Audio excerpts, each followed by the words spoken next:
Welcome to the URM podcast. Our guest today is Matt Huber. And Joel, I'm curious about something. When we started talking about his method for mixing fast, did you think that he was a student of speed mixing? Because I certainly did. Totally. I felt like I was kind of talking to myself because very rarely do I meet somebody that's dialed in with their workflow and the way they approach their workflow on that level. And to see him talk about it, I just got so excited because, I mean, he's really, I would say necessity creates your reality. And when you have a very high demand like Matt does, or, I have had at certain points in my mixing, you have to create systems to be able to handle that, or else you got to start turning on work. There's just no other way to deal with it. So it's pretty inspiring to see his approach. It's inspiring because we wrote a course about it, and he basically created it for himself without ever taking the course. It almost one-to-one. It's crazy. It's crazy. Anyhow, this is a great episode. I hope you all enjoy it. Here goes. Matt Huber, welcome to the URM podcast. Thanks so much. Glad to be with you guys. Glad to have you here. So you guys just hung out in Nashville, right? Mm-hmm. We did. We had some smash burgers and complained about Atmos. Why did you hang out in Nashville? Why, of all places? Why? Why on earth would you possibly hang out in Nashville? I mean, why not? What's going on in Nashville? I actually met Matt through Jeff Braun, who's a buddy of mine, and Jeff is obviously one of the top country mixers on the planet right now. And, we just hung out, and he's like, oh, you should meet my buddy Matt and Doug. I'm like, oh, I've heard of those guys and they kill it. So we went and got some food and complained about Atmos and talked nerd stuff for quite a while. It was a good time. It's the classic mixer pastime. Yeah. So are you from Nashville? I am originally an Ohioan, Midwesterner over here, but moved to Nashville a number of years ago. We were here for 3.5 years, and then we had a short stint in LA, not for super long, 13 months or so. And then some extenuating circumstances brought us back to Nashville, but we're very happy to be back in Nashville. We actually love it here. Did you go to Nashville for the reason that a lot of people go, which is music industry? Yes. Yeah. I thought there was a joke coming. I was like, no, here we no, go. no. No, yeah. It was absolutely a move for us, for me, just to take the next step in the music industry. I'd already had some decent success working outside of a music city, but it was just, there was nothing tying me down, and it was just the logical step to take. So there's this idea out there that you can do everything from anywhere, mm-hmm. which is not entirely untrue, but I think that at the same time, it's just much more difficult if you're not, I guess, somewhere where music and production is in the culture and mm-hmm. is kind of like why people go there. Without a doubt. You can have a career outside of LA or Nashville, mm-hmm. but it's much more likely if you actually do go to those places, I think. Absolutely. I mean, that's definitely been my experience. It's like, I kind of think of it as, our careers as mix engineers are built almost entirely on luck in a lot of times. Being prepared, having preparation for the eventual hopeful luck, but there's a lot of luck, and the Music City thing just increases your chances. It's like buying multiple lottery tickets instead of buying, one. And so I feel like, I can think of 100 different situations, and I'm sure you guys can too, where you're just in the right place at the right time. You have a conversation with someone, just the most random situation that opens up a relationship that becomes a fruitful work relationship down the line. And so that's what a Music City has done for me, for sure, is just increase those chances so many times. So at what point in your career did you transition into being a mixer? Because I get asked all the time. They're like, oh, I want to be a mixer. I'm like, okay, well, how long have you been in music? Oh, I've been doing this about a year. I just got into it. I'm like, well, hold on. That's a jump. Most people come in and they produce, they build up a clientele. And I feel like that's something you more transition into it. So what was your path like? My path was, I played music. I grew up playing music a lot, playing live music. I was a guitarist. It's the classic mix engineer thing. It's like I don't play my guitar anymore, so I feel like I have to say I was a guitarist. That I'm afraid my calluses are gone, and I'm afraid what'll happen when I pick up the Still a guitar. guitarist. Yeah, exactly. So, but yes, so I am still a guitarist, but I came up playing guitar, playing music, and obviously an avid consumer of music growing up. I mean, so many songs, so many records were just the soundtrack to my life. You hear a certain record and you like immediately transported back into that 1993 Toyota Tercel driving to high school, and it's like I remember all those records. But point being is music was a very important part of my life growing up. And at some point, I was playing live music and there was a problem back at the soundboard. And so I'd run back and fix things. And I just kind of had some level of intuition for it and was, in my spare time, I'd find myself on Gearspace, then Gearsluts, for hours and hours researching, mixing, or really anything, microphones. I was just fascinated by it, even though I didn't have a job or career in it. And so at some point, ended up running front of house a good bit, and then the classic, just started making music with my friends and found out that they wanted to pay me for it and that it was worth my time was worth money, and kind of grew it from there. And so I started out as a producer, which was a big part of my journey coming up, and I think is a big part of the way I approach mixing now. And so yeah, I started producing. Always said I'm never going to be the guy that mixes. I don't want to be a mix engineer. I don't want to mix my own productions. I want to be a producer, and that was kind of my path. And kind of a couple things happened that sort of um, didn't really force that transition. But first thing was I started getting mixes back, and they weren't what I expected them to be, not what the client expected them to be. And they would always be like, "Can you just mix it? We love your rough mix." And so I got into mixing because my clients loved the rough mixes, and started mixing, realized I really, really enjoyed it. And it kind of got to a point where producing and mixing were growing in tandem. But there were two things that I noticed. First thing is I would wake up, if it was a bad song, I would wake up in the morning with that song on my schedule as a producer and dread it. If it was a bad song as a mix engineer, I'd wake up and I'd still be pumped about something about it, something about the process, something about learning and creating in that realm. And so I knew that mixing was a thing that I could wake up every day and do. And it was sustainable for me. And then at the time, I was also reading a book, Good to Great. It's a classic business book.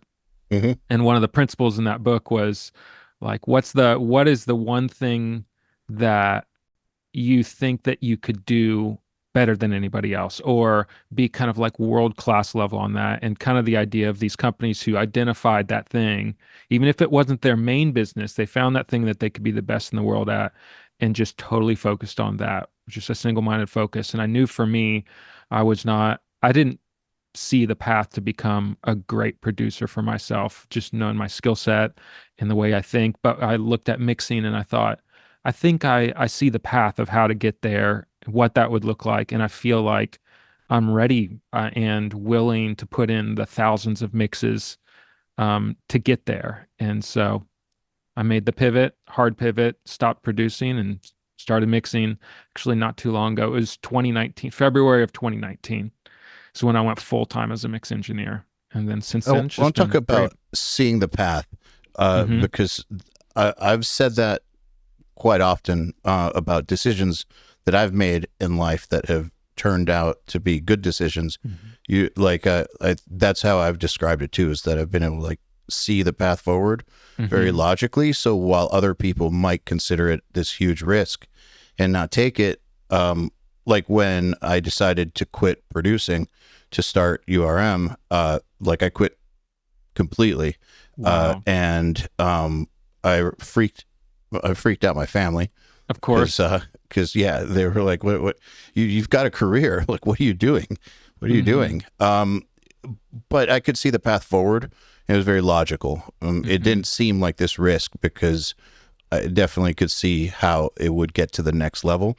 And then there's been other things that I've tried where I just don't see the path forward. And those are things that I've failed at. I've never failed at anything where I've seen the path forward. So what I'm wondering is, what you just described as being able to see the path forward, how did that how did that work in your head? Was it a series of logical steps that you could take, or how did that translate for you?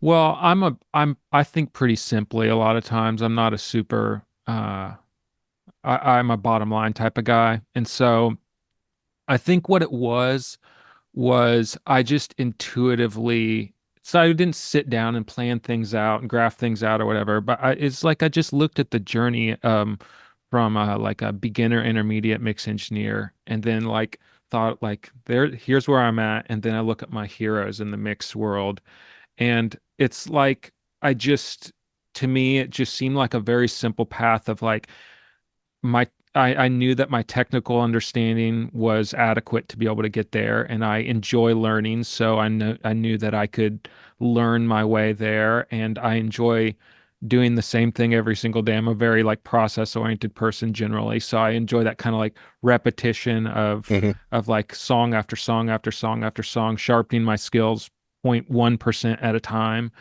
And so it just seemed like a simple path to me that I was equipped for, that my skills and my giftings corresponded well with that. And I could see that it was just a matter of building great relationships and waking up and doing another mix every single workday for the next, 8-10 years or whatever, to have a shot at being to be able to mix alongside my heroes. And obviously there's so much, I'm not there yet, and there's so much luck and chance involved in that. But to kind of boil it down, I saw it very simply as like my skills align, I find a lot of joy in mixing, and it's sustainable, and I can see I had generally had a good sense of what the work looked like to get from me to where my heroes are. Yep. And was willing to It's do very it. logical. That makes a lot of sense. And at the time that you made that decision, you were already getting work, right? As a producer and a mixer. You just decided at that point to go exclusively mixing. Correct. And just go all in on the thing. Yeah. That's cool. How long did it take once you'd made that decision until you were full-time in terms of income, like with the mixing? At that time, it coincided when I moved to Nashville in 2019, late 2019. And so at that time, I was already kind of mixing and producing. We're at a point where I was getting enough business in both of them that they were starting to compete in terms of I started having to say no to things. And so thankfully I was in a good place. And honestly, I would feel very fortunate when I made the jump. I think back to then, I made the jump, and I can think of maybe a couple, like 2, 3, maybe 4 weeks since a total of time since then that have been unbooked. And so it's been pretty much solidly booked since then. And so I don't really know how that happened. I guess it was just having a lot of great relationships and developing a good relationship and timing. Yep. I want to point out two things about everything you just said that I'll coincide with messages that I've put out over this podcast for years, which is, number one, if you're going to go to a place like LA or Nashville, your chances of success of it being worth it to where you don't just leave a few months later are going to be way higher if you've already got momentum. 100%. If you go in with zero momentum, there's a way higher chance you're going to get chewed up and spat back out, and then think that everything's crooked and like leave. If you go in with momentum, people will actually probably give you a shot if you've got some relationships. And then number two, we meet through URM a lot of students who say they want to mix exclusively, like that's their thing. But before they've had any clients ever, they've made the decision. And my advice to them always has been to don't make a decision like that until you're ready to make a decision like that. It has to be a choice based on reality, in my 100%. opinion. Yeah, like you were at a point where you could do that and where you had to decide. Kind of like when people ask, like, when should I quit my day job? It's like, well, when you've got enough momentum from the producing or the mixing to where it's not just like jumping into the abyss. It's like you can replace your income, or you're very close to being able to completely replace it. You don't just quit your job. Right, exactly. And I think the whole like deciding your path sort of thing, I'm thankful that um that my gut instinct of I want to be a producer, that I had flexibility to pivot away from that, because if I would have just committed to that, it'd be miserable. Like that's not a lot of times we don't actually know the best paths for ourselves, especially when it's something that's untested. You can have this idea of what it can be like, and then you start doing it and you realize that the job is very different than you thought it would be. Just like I thought I never wanted to mix, and then it's because I didn't really know what mixing was, and I thought I wanted to produce because I didn't really know what the realities of being a producer was. And so I feel like there's a time to specialize and drill down to one thing, but I think that is after you've tried out a number of things, because you probably don't know yourself as well as you think you do, especially in the on the work side of things. So Yeah, and developed a broad range of skills. I think mixing, the best mixers generally, not always, you got some exceptions, but the best mixers generally were producers or engineers at some point, just like the best movie directors generally were editors at some point. Not always the truth, but it's very, very common that someone starts as a producer engineer and then they transition to only mixing. Every once in a while, you'll get someone that just mixed the whole time. But that is a lot more rare, I think. For sure. I'm curious how you pace out your day, because this is something I struggle with a lot, but I also have other irons in the fire, meaning I have this, and this is my first and foremost responsibility in my life, no matter what else is going on. So I have a tendency when I'm mixing to I like to say yes to everything. And sometimes so much will come in at a certain time where I'm like, I need to do 3 full-length albums in 3 weeks. Like just happened to me in June. And I got through it, but that sucks. It's really brutal. And then I talk to guys like Jeff Braun, and Jeff's like, I can only do 1 song a day and maybe 4 or 5 songs a week. And that's all I'll take. And I'm like, if I don't do 4 or 5 songs in 2 days, I feel like I'm not doing anything and I'm failing. So what does that look like for you? I think the time management side of things, I try to, well, first of all, I try to build in margin into my schedule. And so I know what I'm capable of in terms of like, if I had to like turn on grind mode, I know what I can do. I know what my upper limit is. And, kind of like songs per week or songs per day even.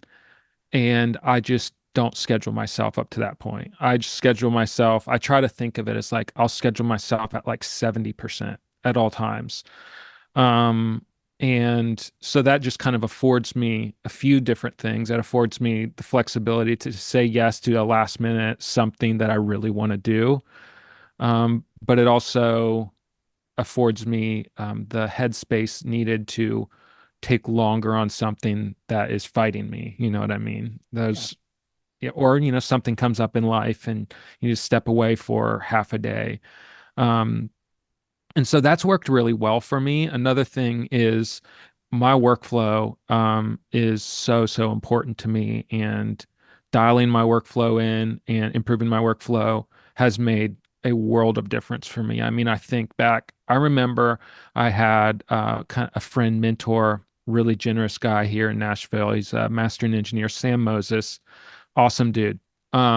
Very generous. And when I first moved here, he kind of just showed me the ropes. You know what I mean? There's so much I had to learn about the industry in particular and operating on a higher level. And I remember him one day saying, I was talking to him and he was like, yeah, I mix 2 songs a day. And I was like, what? My mind almost exploded because at that time I was taking, 8 to 12 hours on a mix, and it blew my mind. And it was kind of like you know, you see these Olympic world records or whatever, and it's like those world records or just those high performers. Once you see it, you can't unsee it, and I can do this. It's possible. Somebody else has done it, and it gives you permission to kind of do that. And so that sort of unlocked this journey for me of just finding ways to spend less time on non-creative things so that I can, people talk about like flow state or whatever,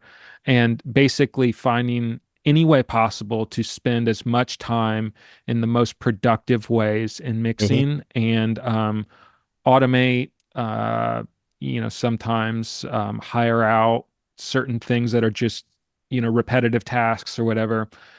Um, and that has made a massive difference for me in terms of managing my time. And, going from 8 to 12 hours on a mix to kind of 2 to 3 hours is sort of where I'm landing now. And I feel like my mixes are better than they've ever been. And so it's not speed for the sake of speed. It's just working smarter so you don't wear yourself into the ground. I mean, being able to get the same amount of work done in, 4 or 5 hours that used to take me 2 days is a massive benefit.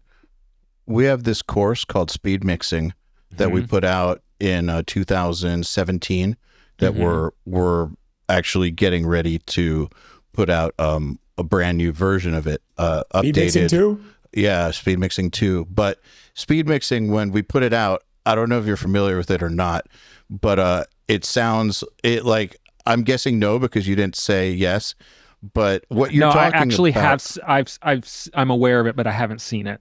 okay, what you're talking about is basically exactly what it's about. And it's interesting, when it came out, lots of people who didn't take it thought that we were telling people to cut corners. Hmm. And so we got a lot of hate for putting out speed mixing because they thought that we were part of the problem of Yeah, encouraging people to have bad habits. But no, that's not what it was about. What it was about was exactly what you just said: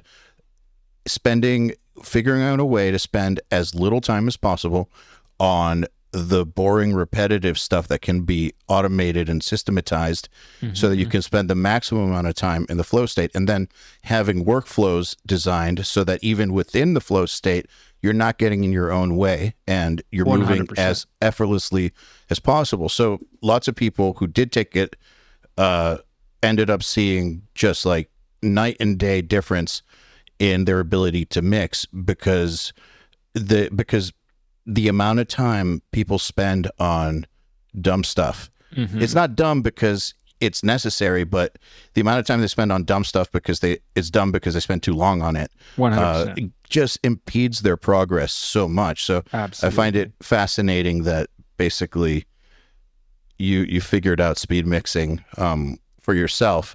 So I'm just Well, I'm wondering on so excited to watch. I'm excited to watch speed mixing too because I'm sure there are things that I can pick up from it. it's pretty intense. What are some of the, just out of curiosity, have you had to pick out like a few of the anchors for how Mhm. you, like a few of the non-negotiables, or just like the most effective things that you added or changed in your workflow that just kind of, there was before you did Gosh. this thing and then there's after you did this thing?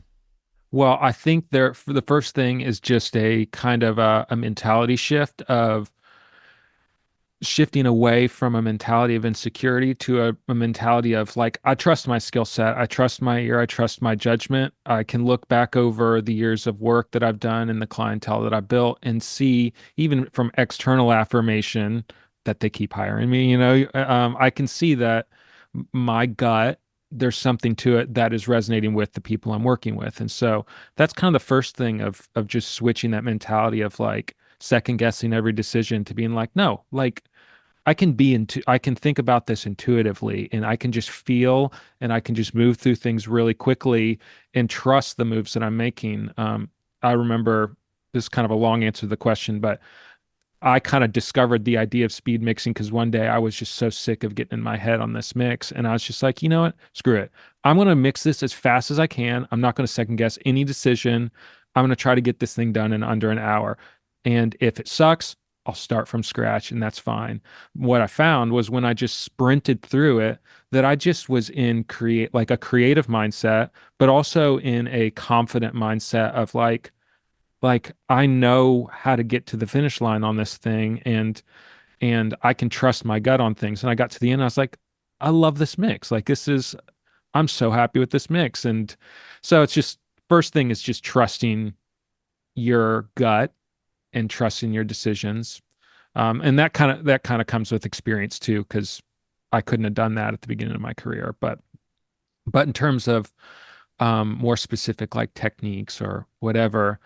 Real quick about the gut training, we actually have entire sections on that, because if you don't have that feedback from the real world telling you that they like your work, it's very hard to have false confidence in yourself, right? So you can't be confident about something that doesn't exist. So we have these gut trainers that help people make decisions faster and learn how to technically understand what they're hearing and then react to it quickly, so That's that incredible. they train themselves to trust their gut, because they don't have that thing of people enjoying their work yet. Just doing them gives you anxiety. Like I filmed some of these last week, and it was like you're sitting there with a timer and just drilling yourself. And it's like you have these ridiculous constraints to adhere to. And when you do that, you don't have time to think. Just like in the real world, if somebody calls you at 3:00 in the afternoon and said, hey, this needs to go to distro at LA 5:00 today, get it in before then. And you're like, I got 4 hours to mix this and then see if the mastering person is available. Let's go. You get it done. The same thing applies with songwriting. I really think that people spend way too long on songwriting. I mean, some songs take a long time, but I think that people think that it has to take a lot longer than it really does. So last year I tried this experiment called the 2-hour song, and we presented it to some riff hard students. But actually, I used the 2-hour song experiment for like real songs that ended up being singles, and it was just sit down and there's going to be a song done in 2 hours, and maybe not the finished version, but let's just say 85% of the way there.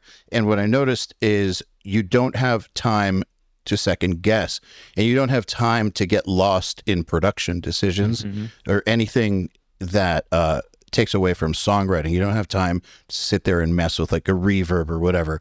Or it's freaking just arrow through kick drums. Yeah, exactly. None of that matters. The only thing that matters is this a good idea? Like, does it sound cool? Does it flow? Is it working? Yes or no? Right. Binary, yay or nay. And it's amazing how much you can get done when you get out of your own way. But all right, so what was the next thing you were about to say? The next thing, I mean, I can just kind of rattle off a few very simple things. Like I rewrote all of my plugin defaults to basically be a snapshot of exactly what I love that plugin doing. There are certain plugins that are just like it's the single sound for me. Like this plugin does this one thing great. I just overwrite the factory preset so that when it instantiates, I'm not having to flip the same 3 knobs or switches every single time to get it to the place where I like to start. So that's kind of one thing. Is I rewrote all my plugin defaults. I really kind of limited, not intentionally, but I've really narrowed the amount of plugins that I use in terms of variety. Obviously I've got a million plugins, but just so I can have them, when I get sessions in, I don't have to bug the producer. But I use a pretty limited number of plugins that I know very well and know like the plugins that are the quickest path between my thought and what I'm hearing out of the speaker is what I use, and I enjoy using them. Another thing has been I basically use SoundFlow a lot for a lot of macros and a lot of shortcuts within Pro Mhm. Tools, and so I've kind of got things set up to where like all of my shortcuts are done in a way where my right hand never leaves the mouse and my left hand never leaves the left side of the keyboard. And so it's all just like right at my fingertips. And so, I kind of did the thing where like every week or every week I would learn, like I'd have a post-it note of like 5 different screens or shortcuts I wanted to learn and utilize. And over time, I just learn as many as possible. So I'm not never really menu diving, and SoundFlow helps me kind of do a bunch of things in a single keystroke that used to take 5 minutes, and I can just boom. Have you started tracking mouse movement distance? Anytime you have to move the mouse across the screen, you're like, if I can eliminate that, they just have to stay in it's like a video game where you're in a quadrant. It adds up. And I did this thing, and I still do it, is whenever I notice that I'm doing anything multiple times in a mix, or in my workflow, I write it down. I just write it down really quickly and come back to it and find a way to automate that thing as much as possible. So any repetitive motions are reduced as much as possible. And then, really great tools like Bounce Factory has been amazing for me especially in the world of Atmos now, where 70% of projects I do are, requiring stems to some degree, and oftentimes more basically a multi-track bounce through the mix bus is the most common thing now. I'm printing 70 stems per song. Well, they're not even stems at this point, single tracks through the mix bus. But things like Bounce Factory, that takes me 15 minutes to set up an EP worth of stems, and I can print 300 stems while I'm sleeping. So what is this Bounce Factory you speak of? I have never heard of it. Oh, so it works. Do you know about it, Joel? I've heard of it, but I've never used it. But Cubase has like automated batch exporting and all kinds of things like that. Does it do it through like solo bouncing through the mix bus?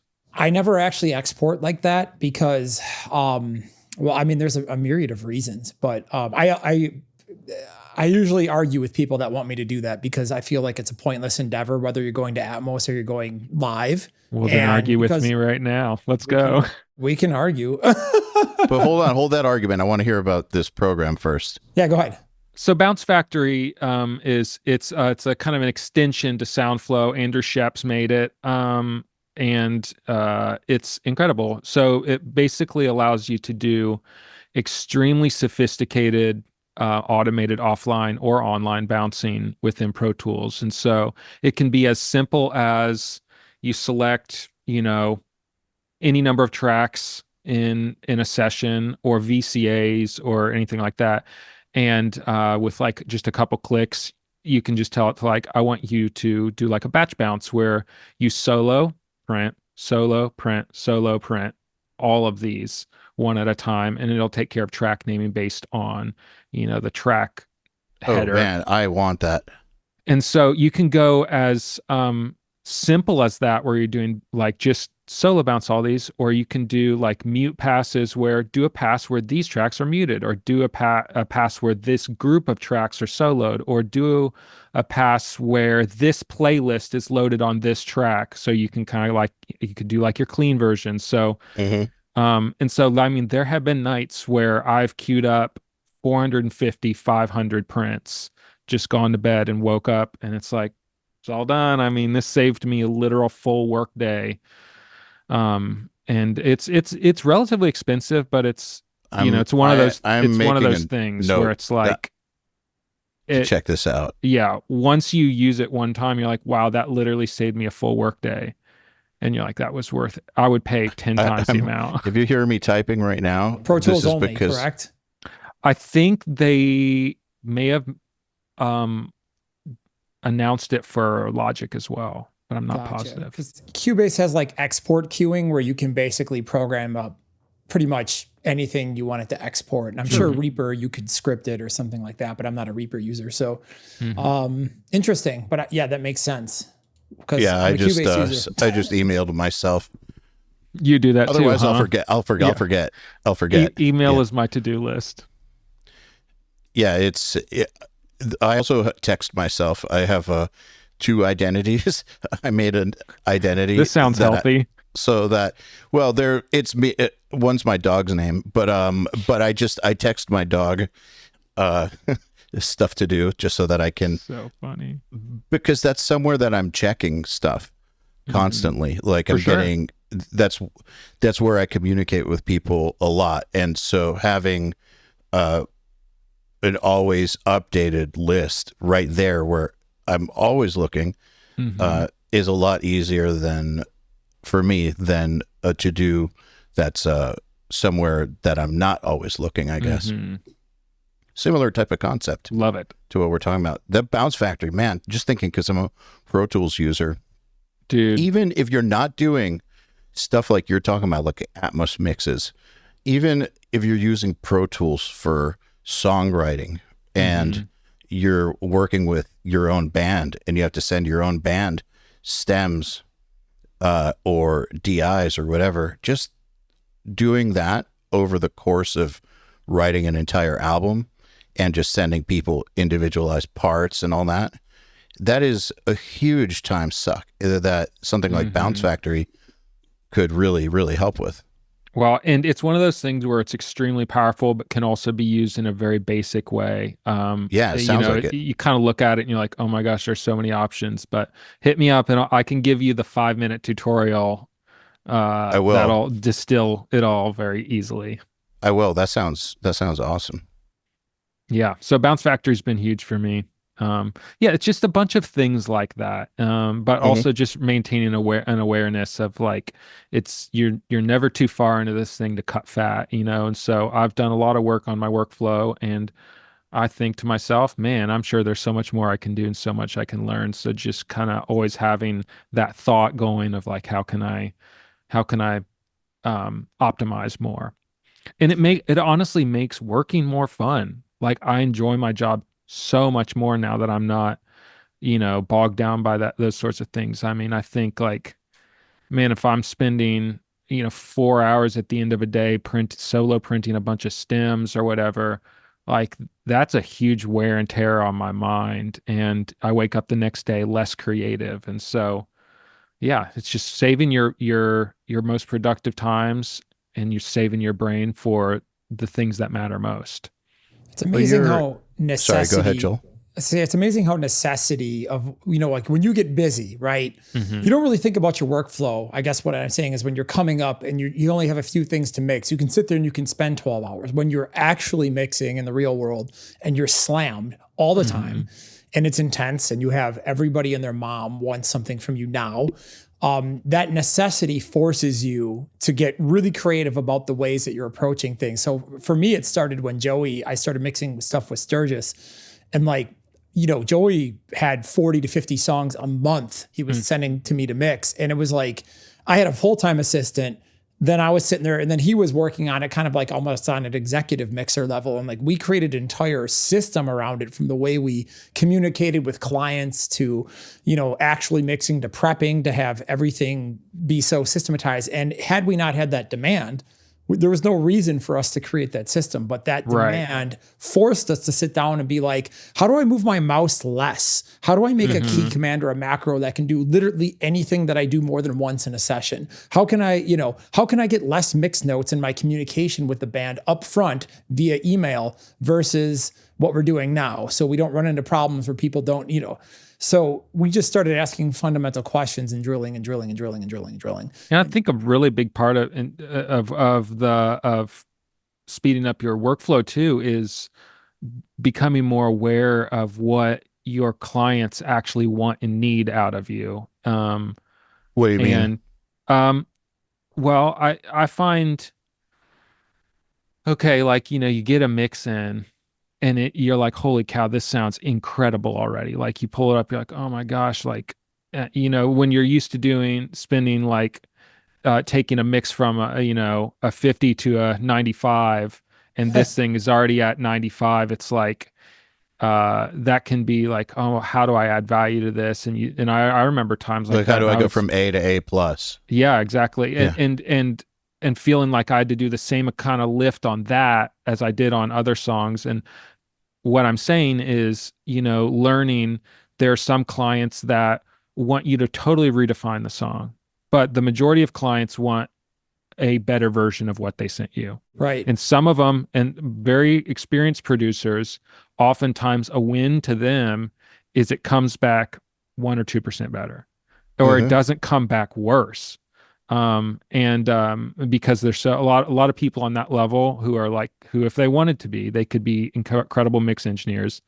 Those people, they just want it a little bit better, and that's a massive win for them. So knowing what your client expects from you out of the mix is huge. I mean, when I made a big pivot a number of years ago where I was like, I think what most of my clients want, just noticing from like notes I would get back and everything, I think most of them, they send me, what they send me in the rough is sometimes a blurry, but a picture of what, sometimes a blurry picture, but it is a picture of where they're aiming. And I can, most of the questions that I could ask in terms of direction on a song could be answered by just spending time with the rough mix and delivering to them a version of what they sent me that just takes all of their goals and their aims and sharpens them and clarifies them and brings them to life. And so, yeah, that pivot from being like, I have to be a hero as a mix engineer. I am the artiste. Yeah, exactly. This is actually a huge topic to talk about. And I think this is so important because this is something that happened to me in the last 2 years as I jumped back into having been off for, we'll call it 2 years. And then decided to come back and start mixing again because I just need it in my life. And it's something I just love. My initial instinct coming from metal was, because you know how metal is. Metal is like, here's DIs, here's MIDI. I don't know what to do. I can't produce anything. Just make this sound like this band meets this band with the drums of this band with this band and figure out what we're thinking. Like that's a lot of what you get unless you're working with massive producers. But in metal, everybody that's a producer is kind of is like a mixer because there's no real like dedicated metal mixers who only mix and not produce. You know what I mean? Like there are in other genres where there are people that are just a mixer. They don't do anything else other than mix.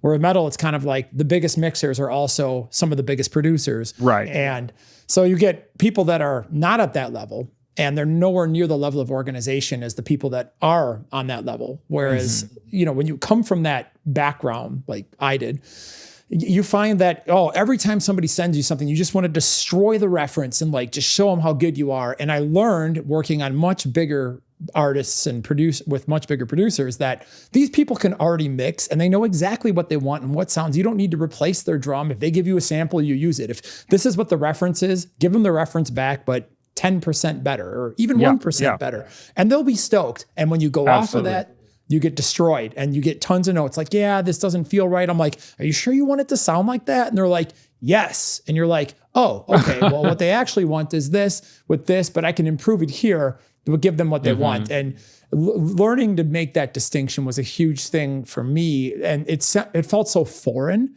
just coming from metal where it's like you're expected to take, a 50 and turn it to a 95 to 100, where in, the bigger league stuff and other genres, you're like given a 95 or higher and you want to just turn it up a little bit.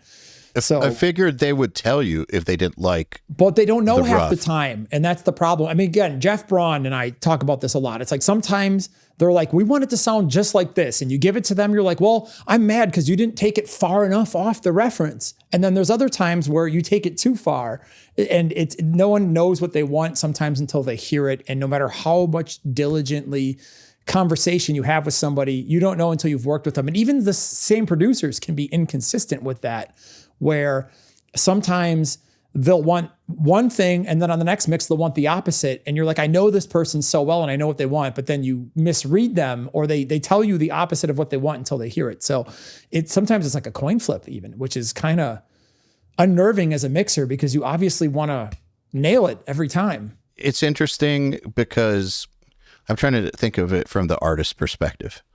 Because I quit mixing or producing like 10 years ago now, Mhm. but I was always an artist first. And my most recent experiences have definitely been as an artist going to a mixer where there's already there's like a rough version of the album or the song, like completely done. And in general, it's this interesting thing where there's certain aspects of it that you have to make sure that the mixer knows not to fuck with it at all. Mhm. And then there's other aspects where you want the mixer to totally do their thing. Mhm. And I find that the more as an artist that can communicate that to the mixer, the better, because there's still something in the rough that it captures some sort of an essence, some sort of a vibe, some sort of an intent that that expecting a mixer to just get that if they weren't there, I think that's what it is. They weren't there for the recording. They weren't there for the writing. They weren't there for the arrangement. They weren't in on all the conversations that led to certain decisions. They're just coming in, and that's both an awesome thing to get that totally fresh perspective, but also there's some things that are already great that you don't want a fresh perspective on that. You just want them to maybe smooth out the edges or something, or get rid of something annoying, or just get it to sit better. But so it's like, I feel like as an artist, you got to make sure that the mixer knows. And I think the mixer should try to find out, but I think it's a two-way street. Like, I think artists should do their best to make sure that whoever is mixing their work knows exactly what from the rough should be kind of just a better version as is, and what of it is like, we just want you to do your thing on this part of it. Like, yeah, guitar tone, go for it, do your thing, but don't touch this synth balance or something. Right, exactly. I think one of the best things that a producer and artist can do in that case is print. So I'll give you an example. I just mixed a song last week where I mixed it, and there was maybe 30 tracks of post-production in this rock song. And then they're like, well, I've got another producer that did some programming. They got just a couple of tracks. And the dude drops me like 100 tracks and no reference. And I'm oh my God, I've already mixed this song. Now I got to fit all this crap. Half of it's unnecessary. So I send them the mix, and they're like, yeah, it's off. I'm like, here's what I want you to do. I'm going to stop mixing. I want you to sit down, take all the production tracks, and I want you guys to pre-balance these all out like a rough mix, and then send me stems, no more than 15 stereo files of everything there, and commit and make all the decisions for me exactly how you want it.